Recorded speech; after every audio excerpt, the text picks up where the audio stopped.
മഹാലക്ഷ്മി സീരിയലിൻ്റെ ഇനി വരാൻ പോകുന്ന രസകരമായിട്ടുള്ള ഒരു എപ്പിസോഡിലേക്ക് എല്ലാവർക്കും സ്വാഗതം. അങ്ങനെ നമ്മുടെ കരുണയും ഉണ്ണിയൊക്കെ ഭയങ്കര സന്തോഷത്തിലാണ്. കാരണം കരുണയുടെ അച്ഛൻ വന്ന് പറയുന്നുണ്ടല്ലോ, ഞാൻ നല്ലൊരാൾക്ക് കൊട്ടേഷൻ കൊടുത്തിട്ടുണ്ട്, അധികം ദിവസമൊന്നും ഇനി അവൻ ജീവനോടെ ഉണ്ടാവില്ല. ആ മഹാലക്ഷ്മിക്ക് സ്വത്തുക്കൾ കിട്ടുന്നതിന് മുമ്പായിട്ട് തന്നെ ആ കണ്ണനെ തീർത്ത് കളയാൻ ഞാൻ ഒരാളെ ഏൽപ്പിച്ചിട്ടുണ്ട്. അതുമാത്രമല്ല, അതിനോടൊപ്പം തന്നെ ആ ലക്ഷ്മിയെ തീർക്കാൻ പറ്റുമെങ്കിൽ തീർത്തോളാനാണ് ഞാൻ പറഞ്ഞേക്കണേ.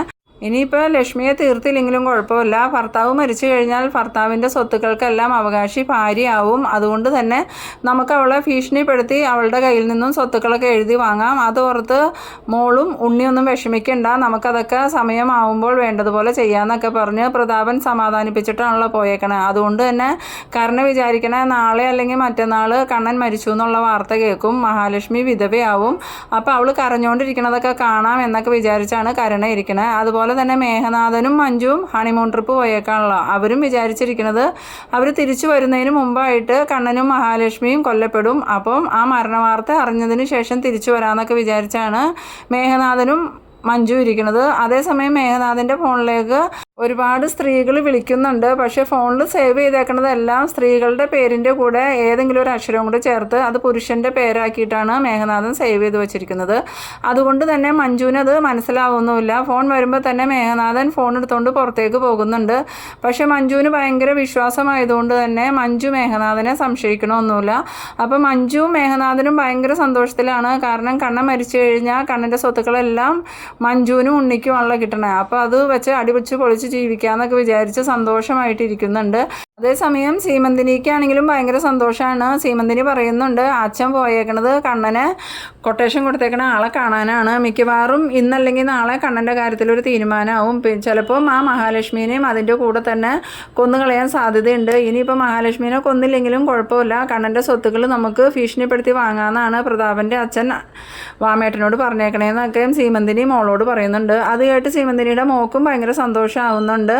ഇവരാരും അറിയുന്നില്ല പ്രതാപനെയും വാമദേവനെയും മാർക്കോ ഇടിച്ച് നല്ല പരുവാക്കി ഹോസ്പിറ്റലിൽ അഡ്മിറ്റ് ചെയ്തിരിക്കുന്ന കാര്യം. പിറ്റേ ദിവസം രാവിലെയാണ് ഇവരെല്ലാവരും കാര്യങ്ങൾ അറിയുന്നത്. രാവിലെ മുത്തശ്ശി കരുണയുടെ ഫോണിലേക്ക് വിളിക്കുന്നുണ്ട്. ഫോൺ എടുക്കുന്ന കരുണ എന്താ മുത്തശ്ശി എന്ന് ചോദിക്കുമ്പോൾ പറയുന്നു, മോളെ ഇന്നലെ പ്രതാപൻ കമലേശ്വരത്തേക്ക് പോയതാണ്, പിന്നീട് തിരിച്ചു വന്നിട്ടില്ല, പ്രതാപൻ അവിടെ ഉണ്ടോ എന്ന് ചോദിക്കുന്നു. അപ്പോൾ കരുണ പറയുന്നുണ്ട്, ഇല്ല മുത്തശ്ശി, അച്ഛൻ വന്നിട്ട് കുറച്ച് സമയം കഴിഞ്ഞതും അച്ഛൻ തിരിച്ചു പോയിന്ന്. അന്നേരം മുത്തശ്ശി പറയുന്നുണ്ട്, എന്നിട്ട് അവനിത് എവിടെ പോയി, അവൻ്റെ ഫോണിലോട്ട് ഞങ്ങൾ ഒരുപാട് വിളിച്ചു, ഫോണിൽ കിട്ടുന്നില്ല, മോള് ആ ഉണ്ണിക്കുട്ടനെയും കൊണ്ടൊന്ന് വിളിപ്പിച്ച് നോക്കിക്കുക, അല്ലെങ്കിൽ ഉണ്ണിക്കുട്ടനോടൊന്ന് അന്വേഷിക്കാൻ പറയാമെന്നൊക്കെ മുത്തശ്ശി പറയുമ്പോൾ ഞാനിപ്പോൾ തന്നെ ഉണ്ണിയേട്ടനോട് പറഞ്ഞ് അന്വേഷിപ്പിക്കാം മുത്തശ്ശി ഫോൺ വയ്ക്കുന്നു പറഞ്ഞ് കരുണ വേഗം തന്നെ ഫോൺ വയ്ക്കുന്നുണ്ട്. ആ സമയം ഉണ്ണി ഇതെല്ലാം കേട്ടുകൊണ്ട് നിൽക്കുന്നുണ്ട്. അപ്പോൾ ഉണ്ണിയോട് കരുണ പറയുന്നുണ്ട്, ഇന്നലെ ഇവിടെ നിന്നും പോയ അച്ഛൻ വീട്ടിലോട്ട് ചെന്നിട്ടില്ല, അച്ഛനെ വിളിച്ചിട്ട് ഫോൺ കിട്ടുന്നില്ല എന്നാണ് മുത്തശ്ശി പറഞ്ഞത്, എന്ത് പറ്റിയെന്ന് അറിയില്ല, ഉണ്ണിയേട്ടനൊന്ന് അന്വേഷിക്കാമെന്ന് ചോദിക്കുന്നു. അങ്ങനെ ഇവർ സംസാരിച്ചുകൊണ്ടിരിക്കുന്ന നേരത്ത് ദുർഗ ഇത് കേട്ടുകൊണ്ട് വരുന്നുണ്ട്.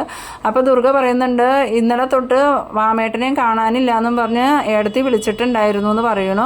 അപ്പം ഉണ്ണിക്ക് ആകെ സംശയം തോന്നുന്നുണ്ട്, കരുണയുടെ അച്ഛനെയും കാണുന്നില്ല, അമ്മാവനെയും കാണുന്നില്ല, ഇവർക്ക് എന്ത് പറ്റിയായിരിക്കും എന്ന് വിചാരിച്ച് പിന്നെ ഉണ്ണി ഫോൺ എടുത്ത് വാമദേവൻ്റെ നമ്പറിലേക്ക് വിളിക്കുന്നുണ്ട്. ആദ്യമൊന്നും ഫോൺ കിട്ടുന്നില്ല. ആ സമയത്ത് ദുർഗ ചോദിക്കുന്നുണ്ട്, എന്താ മോനെ ഫോൺ വിളിച്ചിട്ട് കിട്ടുന്നില്ലേ എന്ന് ചോദിക്കുമ്പോൾ ഉണ്ണി പറയുന്നുണ്ട്, ഇല്ല അമ്മേ, ഫോൺ റിങ് ചെയ്യണമൊന്നുമില്ല, ഒരനക്കവും ഇല്ല, സ്വിച്ച് ഓഫ് എന്നാണ് പറയണേ, എന്നാൽ നീ വേഗം ആ മേഘനൊന്ന് വിളിച്ച് നോക്കുമെന്ന് പറയണു. അങ്ങനെ ഉണ്ണി ഫോൺ എടുത്ത് മേഘനാഥന് വിളിക്കുന്നുണ്ട്. മേഘനാഥൻ ഫോൺ കാണുമ്പോൾ വിചാരിക്കുന്നത് കണ്ണൻ മരിച്ച വാർത്ത പറയാൻ വേണ്ടി ഉണ്ണി വിളിക്കണേന്ന് വിചാരിച്ച് പെട്ടെന്ന് തന്നെ ഫോൺ എടുക്കുന്നുണ്ട്. എന്നിട്ട് മേഘനാഥൻ ചോദിക്കുന്നുണ്ട്, അവൻ്റെ കാര്യം തീർന്നോടാ, അവളും തീർന്നോ എന്ന് ചോദിക്കുമ്പോൾ ഞാനിപ്പോൾ അത് പറയാനല്ല മേഘേട്ട വിളിച്ചത്, ഇന്നലെ ഇവിടെ വന്നു പോയ കരുണയുടെ അച്ഛൻ വീട്ടിലോട്ട് ചെന്നിട്ടില്ല, അതുപോലെ തന്നെ അമ്മാവനെയും ഇന്നലെ തൊട്ട് കാണാനില്ല എന്നാണ് പറഞ്ഞതെന്ന് പറയണു.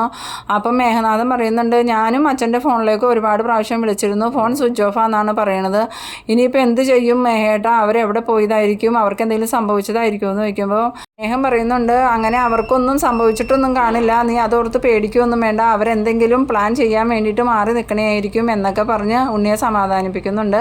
പിന്നീട് ഉണ്ണി ഫോൺ വെച്ചതിന് ശേഷം ഉണ്ണിയുടെ ഫോണിലേക്ക് ഒരു കോള് വരുന്നുണ്ട്. അത് വാമദേവനാണ്. വാമദേവൻ വിളിച്ചിട്ട് പറയുന്നുണ്ട്, മോനെ ഉണ്ണി, ഞങ്ങളിവിടെ സിറ്റി ഹോസ്പിറ്റലിൽ അഡ്മിറ്റാണ്, എത്രയും പെട്ടെന്ന് നിങ്ങൾ ആരെങ്കിലും കൂടി വാന്ന് ആ സമയത്ത് ഉണ്ണി പേടിയോടുകൂടി ചോദിക്കുന്നുണ്ട് ഹോസ്പിറ്റലിൽ അഡ്മിറ്റ് ആവാൻ അമ്മാവനക്ക് എന്താ പറ്റിയെന്ന്. അപ്പോൾ വാമദേവൻ പറയുന്നുണ്ട് ഞാൻ മാത്രമല്ല എൻ്റെ കൂടെ പ്രതാപനും ഉണ്ട്, നിങ്ങൾക്ക് എന്താ പറ്റിയ, രണ്ടുപേരും ഒരേ സമയം ആസ്പത്രിയിൽ അഡ്മിറ്റ് ആവാമെന്ന് ചോദിക്കുമ്പോൾ അതൊക്കെ ഇവിടെ വന്നിട്ട് നേരിട്ട് പറയാം, എത്രയും പെട്ടെന്ന് നിങ്ങൾ ആരെങ്കിലും കൂടി വാ, ഞങ്ങളിവിടെ ഒറ്റയ്ക്കേ ഉള്ളൂ എന്നൊക്കെ പറഞ്ഞ് വാമദേവൻ ഭയങ്കര വിഷമത്തോടു കൂടി പറയുന്നുണ്ട്. ആ സമയത്ത് ഉണ്ണി ഞങ്ങളിപ്പോൾ തന്നെ വരാമെന്നും പറഞ്ഞ് ഫോൺ കട്ട് ചെയ്യുന്നുണ്ട്. അതിനുശേഷം കരുണയോട് പറയുന്നുണ്ട് അമ്മാവനും നിൻ്റെ അച്ഛനും സിറ്റി ഹോസ്പിറ്റലിൽ അഡ്മിറ്റാണ്, കാര്യം എന്താണെന്ന് പറഞ്ഞില്ല, നമ്മളോട് എത്രയും വേഗം അങ്ങോട്ട് ചെല്ലാൻ പറഞ്ഞു. ഇത് കേട്ടതും കരുണ കിടന്ന് കരയാൻ തുടങ്ങി. എൻ്റെ അച്ഛൻ എന്താ പറ്റിയെന്നും ചോദിച്ച്. ആ സമയത്ത് ദുർഗ പറയുന്നുണ്ട് മോളൊന്ന് സമാധാനപ്പെടുക, നമുക്ക് ചെന്ന് നോക്കാം, അപ്പം അറിയാലോ കാര്യങ്ങളൊക്കെ, ഒന്നും സംഭവിച്ചിട്ടുണ്ടാവില്ല എന്നൊക്കെ പറഞ്ഞ് കരുണയെ സമാധാനിപ്പിക്കുന്നുണ്ട്. എന്നിട്ട് വേഗം തന്നെ ഉണ്ണിയും ദുർഗയും കരുണയും കൂടെ കൂടി ആസ്പത്രിയിലേക്ക് പോകാൻ വേണ്ടി റെഡിയായിട്ട് ഇറങ്ങുന്നുണ്ട്. പിന്നീട് കാണിക്കുന്നത് പ്രതാപനും വാമദേവനും ആസ്പത്രിയിൽ കിടക്കുന്നതാണ്. പ്രതാപൻ്റെ കാലൊക്കെ നല്ലോണം പ്ലാസ്റ്റർ ഇട്ടിട്ടുണ്ട്, അതുപോലെ തന്നെ ഒരു കൈയും കെട്ടിവെച്ചിട്ടുണ്ട്. കാരണം മാർക്കോ കൈ നല്ലോണം തിരിച്ച് ഒടിച്ചായിരുന്നല്ലോ, അതുകൊണ്ട് തന്നെ കൈയും കെട്ടിവെച്ചിട്ടുണ്ട്. വാമദേവനക്കാണെങ്കിൽ അത്രയധികം പരിക്കൊന്നുമില്ല. ഇത് കണ്ടതും കരുണ കരഞ്ഞുകൊണ്ട് അച്ഛൻ്റെ അടുത്തേക്ക് ഓടി ചെല്ലുന്നുണ്ട്. എന്താ അച്ഛാ പറ്റിയ, ഇതെങ്ങനെ പറ്റിയതാ, ആക്സിഡൻറ്റ് ഉണ്ടായതാണെന്നൊക്കെ ചോദിക്കുമ്പോൾ അതൊന്നും അല്ല മോളെ, ഒരുത്തൻ ഞങ്ങളെ തല്ലിയതാണ്, എന്നെ ആദ്യം തല്ലി, അത് ആരാ അച്ഛാ അച്ഛനെ തല്ലാൻ ധൈര്യം കാണിച്ചവെന്ന് ചോദിക്കുമ്പം പ്രതാപൻ പറയുന്നുണ്ട് ആരാന്നൊന്നും എനിക്കറിയില്ല, ഞാൻ മോളുടെ വീട്ടിൽ നിന്ന് തിരിച്ചു വരുന്ന വഴിക്ക് ജീപ്പിന് കുറുകെ റോട്ടിൽ ഒരു വണ്ടി നിർത്തിയേക്കണ കണ്ടു, അപ്പോൾ ജീപ്പ് നിർത്തി ഇതെന്താണെന്ന് നോക്കാമെന്ന് വിചാരിച്ച് ഞാൻ ഇറങ്ങിയതാണ്. അപ്പോൾ ഏതോ ഒരുത്തൻ എൻ്റെ തല വഴി ഒരു തുണിയിട്ട് മൂട്ടിയിട്ടും എന്നെ നല്ല രീതിയിൽ മർദ്ദിച്ചു, എനിക്ക് തിരിച്ചൊന്നും ചെയ്യാൻ പറ്റിയില്ല. അപ്പോൾ അയാളെ അച്ഛനക്ക് പരിചയമുള്ളതാണോ എന്ന് ചോദിക്കുമ്പം ഞാൻ അയാളെ കണ്ട പോലുമില്ല, അവൻ എന്നെ ഇടിച്ച് ഒരു പരുവമാക്കി ജീപ്പിലേക്ക് തന്നെ എടുത്തിട്ടു. എന്നിട്ട് ആ ജീപ്പ് ഓടിച്ചുകൊണ്ട് അവൻ വന്നിട്ട് പിന്നെ വാമേട്ടനെയും അവൻ വിളിച്ചു വരുത്തി. അപ്പോൾ ഉണ്ണി ചോദിക്കുന്നുണ്ട് അമ്മാവൻ അപ്പോൾ എന്തിനാ പോയെന്ന്. അപ്പം പ്രതാപൻ പറയുന്നുണ്ട് ആ കണ്ണനെ മേളിലേക്ക് അയച്ചിട്ടുണ്ട്, ആ കാഴ്ച നേരിട്ട് കാണാൻ വേണ്ടി വരാൻ പറഞ്ഞാണ് അവൻ വിളിച്ചത്. അത് കേട്ട് വാമേട്ടൻ ഓടി വന്നതാണ്. അപ്പോൾ വാമേട്ടനെയും അവിടെ ഇട്ടവൻ കുറേ തല്ലി, പക്ഷേ എന്നെ തല്ലിയത്ര വാമേട്ടനെ തല്ലിയില്ല, എന്നെ ഹോസ്പിറ്റലിൽ കൊണ്ടുപോകാൻ പറഞ്ഞു. എന്നിട്ട് വാമേട്ടനെയും ജീപ്പിലേക്ക് കയറ്റി ഇരുത്തി ഞങ്ങളെയും കൂടി പറഞ്ഞു വിടുക ചെയ്തതെന്ന് പറയണു. അപ്പം അമ്മാവനക്ക് അയാളെ കണ്ടിട്ട് മനസ്സിലായോ എന്ന് ചോദിക്കുമ്പോൾ വാമദേവൻ പറയുന്നുണ്ട് എനിക്ക് മനസ്സിലായില്ല, അവൻ ഹെൽമെറ്റ് വെച്ചിട്ടുണ്ടായിരുന്നു, പാൻറ്റും ഷർട്ടും ഇട്ടായിരുന്നത്, എവിടെയോ ഒരു പരിചയം തോന്നുന്നുണ്ട്, പക്ഷേ മുഖം വ്യക്തമല്ല എന്നൊക്കെ വാമദേവൻ പറയുന്നുണ്ട്. ആ സമയത്ത് പ്രതാപൻ പറയുന്നുണ്ട് അവനക്ക് ഭയങ്കര ആരോഗ്യമാണ്, അവൻ്റെ ഓരോ ഇടിക്കും എൻ്റെ ഓരോ എല്ലുകൾ ഒടിഞ്ഞു നുറുങ്ങുന്നത് പോലെയാണ് എനിക്ക് തോന്നിയത് എന്നൊക്കെ പ്രതാപൻ പറയുന്നുണ്ട്. ആ സമയത്ത് കരുണ പെട്ടെന്ന് പറയുന്നുണ്ട് അതെ അച്ഛാ, ഇന്ന് രാവിലെ തന്നെ മുത്തശ്ശി എനിക്ക് വിളിച്ചായിരുന്നു, അച്ഛനെ വിളിച്ചിട്ട് കിട്ടണില്ല എന്നും പറഞ്ഞ്. അപ്പോൾ പ്രതാപൻ പറയുന്നുണ്ട് മോള് വേഗം തന്നെ മുത്തശ്ശിയെ വിളിച്ച് വിവരം പറയാമെന്ന് പറയണു. അങ്ങനെ കരുണ ഫോൺ വിളിക്കാനായിട്ട് തുടങ്ങുന്നുണ്ട്.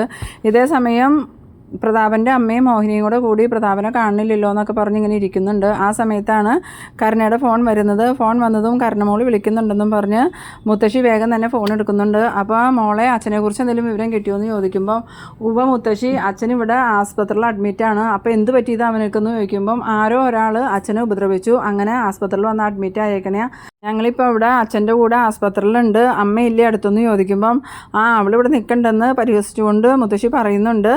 എന്നാൽ മുത്തശ്ശി വേഗം ഇങ്ങോട്ട് വാ, അമ്മേനോടും വരാൻ പറയാമെന്ന് പറയുന്നു. ഞങ്ങളിപ്പോൾ തന്നെ ഇങ്ങോട്ട് വരാമെന്നും പറഞ്ഞുകൊണ്ട് മുത്തശ്ശി ഫോൺ വയ്ക്കുന്നുണ്ട്.